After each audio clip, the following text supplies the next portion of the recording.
안녕하세요. 저는 김현숙입니다. 제 나이 64살이에요. 한평생을 남편 이재혁과 살아왔는데 이제 와서 이 사람과 헤어져야 할지 매일 밤을 지새우며 고민하고 있습니다. 부부 갈등이 너무 심해져서 숨쉬기조차 힘들 지경이에요. 어디서부터 잘못된 걸까 되짚어보면 아득한 옛날부터 실타래처럼 엉켜 있었던 것 같습니다. 저는 24살, 남편은 30살의 중매로 만났어요. 그 시절엔 다들 그랬죠. 사랑해서 결혼하기보다는 때가 되면 해야 하는 통과 일에 같았으니까요. 남편은 당시 서울 변두리에서 작은 공장을 운영하고 있었어요. 성실하고 우직한 사람이라는 소문을 들었습니다. 저 역시 남편을 처음 봤을 때 듬직한 체격에 믿음직스러운 눈빛이 마음에 들었어요. 제 부모님도 남편의 성실함을 높이 사결혼을 서두르셨죠. 신혼 초 남편은 정말 자상했어요. 퇴근하면 곧장 집으로 와 저를 살뜰히 챙겼습니다. 주말이면 손수 부엌에 들어와 제 좋아하는 음식을 해주고 제가 힘들까 봐 집안일도 많이 도와줬어요. 그때는 제가 복 많은 여자라고 생각했습니다. 남편은 공장 일로 바쁜 와중에도 제게 작은 꽃 한 송이라도 사다 주는 낭만적인 면도 있었죠. 하지만 결혼 생활 5년 차에 접어들면서 남편은 점점 변하기 시작했어요. 사업이 점차 확장되면서 돈을 많이 벌기 시작했고 바깥에서 보내는 시간이 늘어났습니다. 새벽까지 술을 마시고 들어오는 날이 잦아졌고 저와 대화하는 시간도 현저히 줄어들었어요. 피곤하다는 말을 입에 달고 살았고 제 질문에는 늘 단답형으로 대답했습니다. 저는 혹시 제가 뭘 잘못했나 싶어 노심초사했고 남편의 눈치를 보며 하루하루를 살았습니다. 아이들이 태어나면서 저는 더욱 외로워졌습니다. 남편은 아이들에게도 무관심했어요. 학교 행사에 한 번도 참석하지 않았고 아이들이 아파도 병원에 데려가는 건 늘 제 몫이었습니다. 큰아들 이재환과 작은딸 김미경이 아빠의 따뜻한 보살핌을 받지 못하고 자라는 것을 보며 제 가슴은 늘 미어졌습니다. 아이들도 아빠를 어려워하고 멀리하게 됐죠. 저는 남편에게 아이들에게 좀 더 신경 써달라고 여러 번 말했지만 남편은 늘 피곤하다, 바쁘다며 제 말을 흘려들었어요. 그때마다 제 가슴에는 차가운 돌덩이가 하나씩 쌓이는 것 같았습니다. 결혼 생활 20년, 아이들은 이미 훌쩍 커버린 뒤였어요. 남편은 이제 집을 거의 사랑방처럼 드나들었습니다. 술에 취해 늦게 들어오는 것은 예사였고 새벽이 되어서야 귀가하는 날이 더 많았습니다. 남편의 옷에서는 낯선 여자의 향수 냄새가 났고 저는 혹시나 하는 불길한 예감에 잠 못 이루는 밤이 많았습니다. 어느 날 저녁 남편이 평소보다 일찍 들어왔어요. 제 앞에 앉아 한참을 망설이더니 결국 고백했습니다. 오래전부터 다른 여자가 있었다고요. 청천벽력이었습니다. 제 귀를 의심했습니다. 20년 동안 함께 살아온 남편이 제게 다른 여자가 있었다고 말하다니요. 제 머릿속은 하얘졌고 심장은 갈기갈기 찢어지는 것 같았습니다. 제가 참고 견뎌온 세월이 한순간에 무너지는 기분이었어요. 저는 남편에게 울부짖었습니다. 어떻게 제게 이럴 수 있느냐고요. 남편은 미안하다는 말만 되풀이할 뿐이었습니다. 저는 그날 밤새도록 울었습니다.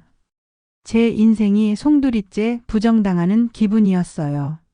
아이들도 아빠의 고백에 큰 충격을 받았습니다. 특히 사춘기였던 딸 미경이는 아빠에게 심한 반감을 드러냈어요. 그 후로 남편과 저는 거의 대화를 하지 않았습니다. 남편은 미안함 때문인지 아니면 다른 이유 때문인지 몰라도 그 여자를 정리했다고 말했습니다. 저는 남편의 말을 믿고 싶었지만 제 마음속에는 이미 깊은 상처와 불신이 자리 잡고 있었습니다. 저는 그저 아이들을 위해 이 가정을 지켜야 한다는 생각으로 버텼습니다. 행복한 가정을 꿈꿨던 제 어린 시절의 소망은 그렇게 산산조각 났습니다. 제 삶은 남편의 배신으로 인해 깊은 수렁에 빠진 것만 같았습니다. 그렇게 20년의 세월이 또 흘렀습니다. 아이들은 모두 성장하여 각자의 가정을 꾸렸고 남편은 몇 년 전 정년퇴직을 했습니다. 이제는 저와 둘만 남은 노년의 산. 저는 이제야 남편과 단둘이 오붓하게 지낼 수 있을 거라고 생각했어요. 지난 세월의 아픔을 잊고 남은 여생만이라도 행복하게 보내고 싶었습니다. 하지만 남편은 퇴직 후에도 변하지 않았습니다. 아니, 오히려 더 심해졌다고 해야 할까요? 매일 아침 일찍 나가 저녁 늦게까지 돌아오지 않았어요. 어디를 가느냐고 물으면 친구들과 등산을 간다, 모임이 있다고 둘러댔습니다. 저는 남편의 거짓말을 눈치챘지만 차마 따져 물을 용기가 나지 않았습니다. 혹시라도 남편이 또다시 저를 배신할까 봐 두려웠습니다. 어느 날은 남편이 밤늦게 술에 취해 들어왔어요. 저는 남편을 부축해 방으로 데려다 주려는데 남편의 주머니에서 낯선 명함이 떨어지는 걸 발견했습니다. 명함에는 바 사장 김은주라는 이름과 함께 전화번호가 적혀 있었습니다.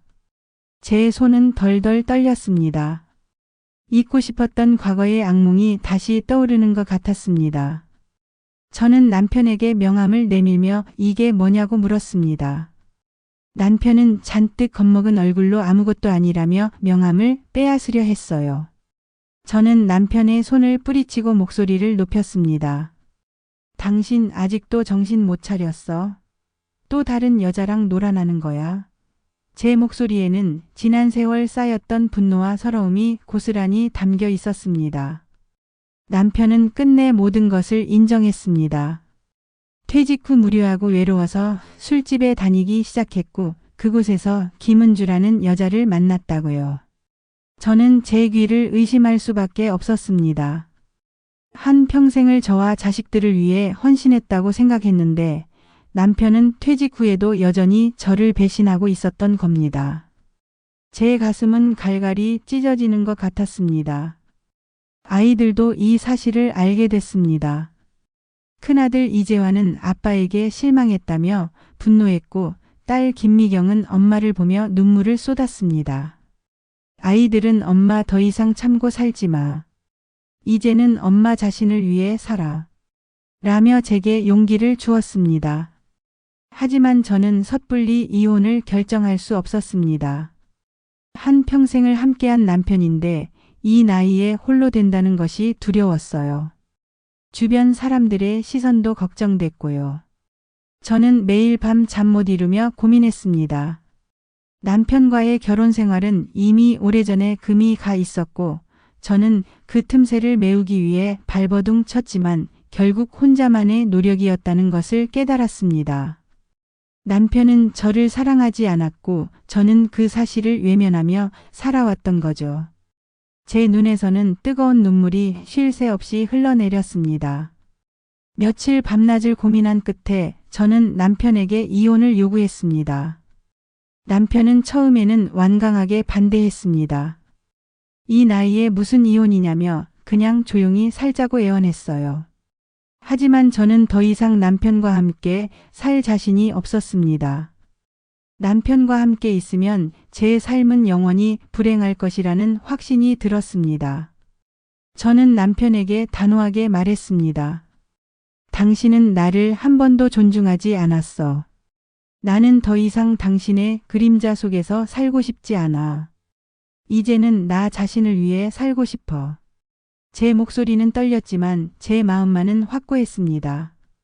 남편은 제 단호한 태도에 결국 이혼을 받아들였습니다. 이혼 과정은 순탄치 않았습니다. 재산 분할 문제로 서로 의견 차이가 컸고 감정적인 소모도 심했습니다. 저는 이 모든 과정이 너무나 힘들고 고통스러웠지만 이제는 제 인생을 스스로 개척해야 한다는 생각으로 버텼습니다. 아이들은 제가 이혼을 결심하자 전폭적인 지지를 보내주었습니다. 아들 이재환은 엄마 이제라도 행복을 찾으세요.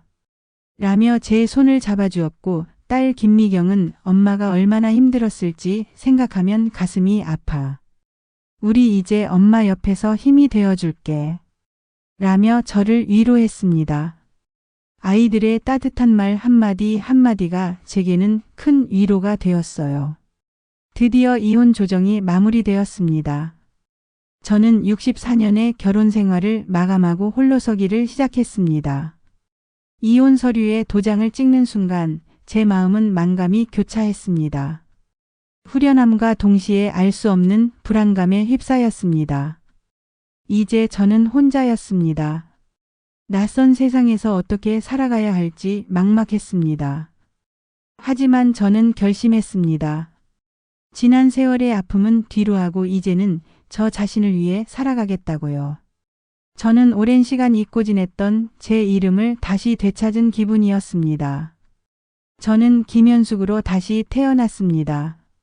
이혼 후 저는 작은 원룸으로 이사했습니다. 처음에는 낯선 환경과 혼자라는 사실에 외로움이 밀려왔습니다.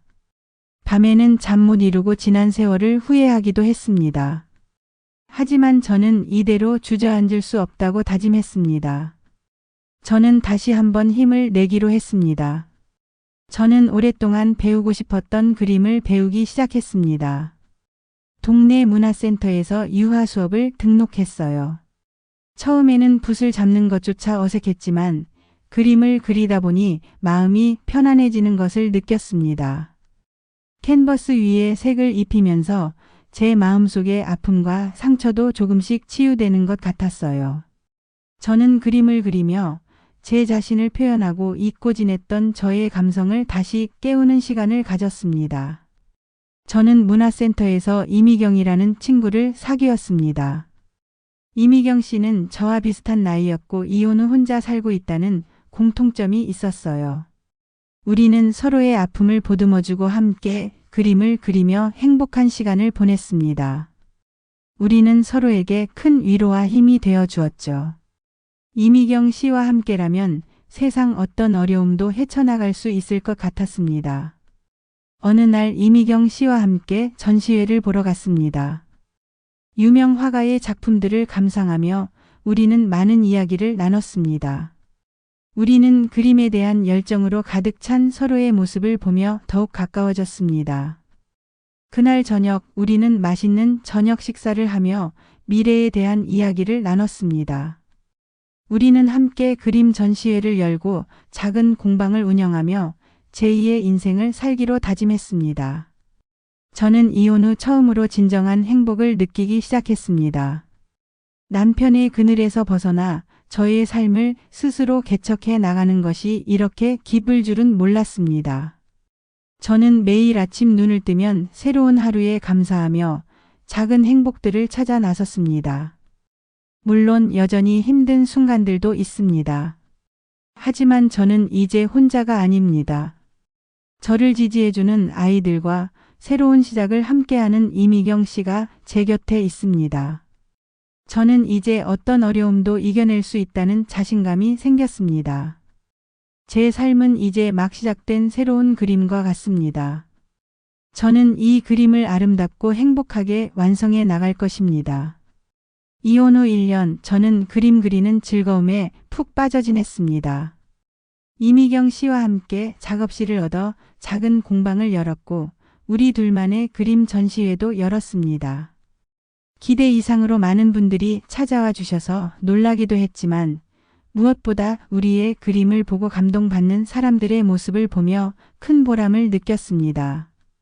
제 그림이 누군가에게 위로가 되고 희망이 된다는 사실에 가슴이 벅차 올랐습니다. 어느 날 공방 문이 열리며 낯선 남자 한 분이 들어오셨습니다. 그는 김성호라는 분이었습니다. 왠지 모르게 익숙한 느낌이었죠. 김성호 씨는 제 그림 앞에서 한참을 서성이다가 제게 말을 걸었습니다. 그림이 참 따뜻하고 아름답네요. 작가님의 삶이 담겨 있는 것 같아요. 그의 진심 어린 칭찬에 저는 얼굴이 붉어졌습니다. 그 후 김성호 씨는 종종 공방에 찾아왔습니다. 처음에는 그림에 대한 이야기를 나누다가 점차 서로의 삶에 대한 이야기를 나누게 됐죠. 그는 저보다 2살 위였고 아내와 사별한 지 오래라고 했습니다. 혼자 아이들을 키우며 살아온 이야기에 저는 깊은 공감을 느꼈습니다. 그의 눈빛은 늘 따뜻하고 저를 배려하는 마음이 느껴졌습니다. 어느 날 김성호 씨가 제게 조심스럽게 물었습니다. 혹시 같이 식사라도 한번 하실 수 있을까요? 저는 망설였습니다. 이 나이에 다시 누군가를 만난다는 것이 조금은 두려웠습니다. 하지만 동시에 제 마음 한구석에서는 설렘이 피어났습니다. 저는 그의 제안을 받아들였습니다. 김성호 씨와 식사를 하며 저는 그의 따뜻함과 배려심에 다시 한번 놀랐습니다.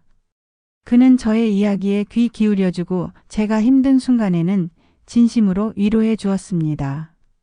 함께 있는 시간이 편안하고 즐거웠습니다. 마치 잊고 지냈던 젊은 시절의 연애 감정이 되살아나는 것 같았어요. 아이들도 김성호 씨를 만나는 저를 적극적으로 응원해 주었습니다. 아들 이재환은 엄마, 김성호 아저씨 보니까 정말 좋아 보여. 엄마가 행복했으면 좋겠어. 라고 말해 주었고 딸 김미경은 엄마, 사랑은 나이가 없는 거래. 엄마도 이제 엄마를 위한 행복을 찾아. 라며 제 손을 꼭 잡았습니다. 아이들의 응원에 저는 더욱 용기를 얻었습니다. 김성호 씨와 저는 함께 시간을 보내면서 서로에게 깊이 빠져들었습니다. 우리는 공방에서 함께 그림을 그리기도 하고 가까운 공원으로 산책을 가기도 했습니다. 그의 따뜻한 손을 잡고 걷는 동안 제 마음속에 오랜 상처가 치유되는 것을 느꼈습니다. 그는 저를 있는 그대로 사랑해 주었고 저는 그에게서 진정한 행복을 찾았습니다. 어느 날 저녁 김성호 씨는 제게 고백했습니다. 현숙 씨 남은 인생을 저와 함께 해주시겠어요? 저는 그의 고백에 눈물을 쏟았습니다. 제 인생에 다시 이런 날이 올 줄은 꿈에도 생각하지 못했습니다. 저는 그의 손을 잡고 고개를 끄덕였습니다. 저와 김성호 씨는 작은 결혼식을 올렸습니다. 아이들과 이미경 씨, 그리고 가까운 지인들만 모여 조용하게 진행됐죠. 소박했지만 제 인생에서 가장 행복한 순간이었습니다. 저는 김성호 씨의 손을 잡고 새로운 시작을 다짐했습니다. 이제는 더 이상 외롭지 않을 겁니다. 제 옆에는 저를 진심으로 사랑해주는 남자가 있고 저를 응원해주는 가족과 친구들이 있으니까요. 제 삶은 이제 막 피어나는 꽃과 같습니다. 지난 세월의 아픔과 상처는 거름이 되어 더욱 아름다운 꽃을 피울 수 있게 해줄 것입니다. 저는 남은 인생을 김성호 씨와 함께 그림처럼 아름답게 채워나갈 것입니다. 소박하지만 만족스러운 노년의 삶, 일상의 작은 즐거움 속에서 행복을 찾아가는 삶을 말이죠. 시청자 여러분, 여러분의 삶의 황혼기는 어떤 모습인가요? 여러분도 저처럼 용기 있는 선택으로 새로운 행복을 찾아 나설 준비가 되셨나요?